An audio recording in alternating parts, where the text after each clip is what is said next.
जय शिवराय, जय महाराष्ट्र. मित्रांनो, सध्या महाराष्ट्रात पहिलीपासून तिसरी भाषा हिंदी शिकवण्याविषयी चर्चा चालू आहे. त्यासाठी दाखला दिला जातोय नवीन शैक्षणिक धोरणाचा, की नवीन शैक्षणिक धोरणात पहिलीपासूनच 3 भाषा शिकवायच्या म्हणून.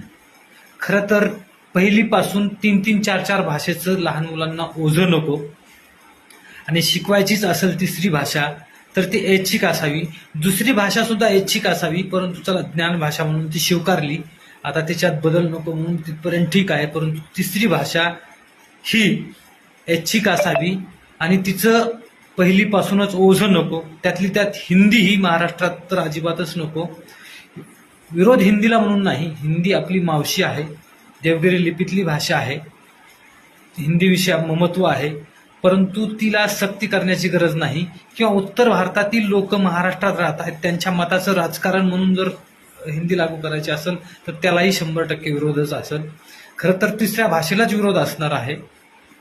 त्यामुळं महाराष्ट्र शासनानं या तिसऱ्या पर्यायी भाषेचा जरूर विचार करावा आणि त्यातली त्यात तिसरी पर्यायी भाषा आणायची असेल तर ती ऐच्छिक ठेवावी.